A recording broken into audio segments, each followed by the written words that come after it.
Hello everybody, this is Susie the Music Lady and I am here on musictheory.net once again, and I wanted to show you this keyboard interval identification. Let's click on it. Okay, so I've got this set up from my customizable options here. I've got this set up to only do seconds, major and minor, and thirds, major and minor. The big M means major and the small m means minor.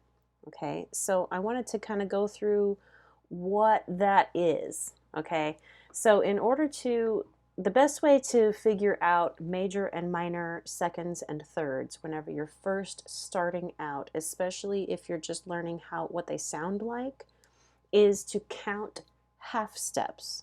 Okay, so a half step is whenever you have two keys that are right next to each other. So for instance, from E to F right here is a half step. From F to F sharp is a half step. From F sharp to G is a half step. From here to here is a half step. So you see they can either be like adjacent to each other or they can be like right next to each other if they're white keys like B and C and E and F.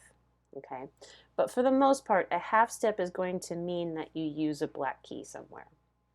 All right, so we've laid the groundwork for half steps. Now, a half step is a minor second. So if I were to go from E to F, whoops, E to F, that's going to be a minor second.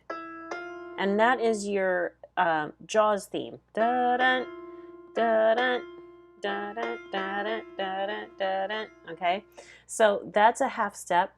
A major second is going to be two half steps. So you go boom, boom.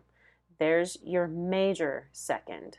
Okay, and that's going to sound like the beginning of a scale.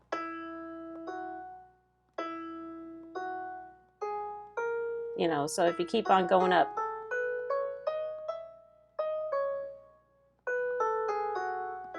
okay, and then your minor third is going to be three half steps. So 1, 2, 3. So this one is not a minor third. This one is a major third because it has 1, 2, 3, 4 half steps. Let's select it. And then it does play it for you. You're not going to be able to hear it in the recording, but it does play it for you. Okay, see how these two are right next to each other? But they're black keys, and they have this white key in between. So that's going to be 1, 2 half steps. That's a major second. Okay? Here we have 1, 2, 3, 4 half steps. That's going to be a major third. 1, 2, 3 half steps, that's a minor third. 1, 2 half steps, that's a major second. All right, and and here's a minor second right here. Okay, so you see how that goes? Once you get comfortable with the major and minor thirds and seconds, you can change your intervals to also include things like perfect fourths and perfect fifths. Now I'm going to go ahead and uncheck these and show you what those look like. Okay, now perfect fourths and perfect fifths, I would recommend not counting half steps because I tried to do that in college whenever I was learning how to do this without the aid of a piano, just by counting half steps, and I always got lost and it was very frustrating. The best thing to do for perfect fourths and perfect fifths is to just imagine your hand there. And if you have a note for every or if you have a key for every finger, it's probably going to be a fifth. And you can see how this one is like they're just spaced far enough away that every single finger could have a spot. So this is where your thumb or pinky would go, and that's where your thumb or pinky would go. So this is a perfect fifth. Okay. Again, you see, this is C position right here. If you had your right hand there, that would be your thumb, and that would be your pinky, and they're 5 notes away. 1, 2, 3, 4, 5. Boom.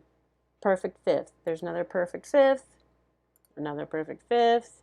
There we go. All right, so here's your fourth. You see how this is spaced 1, 2, 3, 4 notes away from each other. Okay, so if you had your fingers here, this would be your thumb, you know, and then this would be your finger 4. So that's a perfect fourth.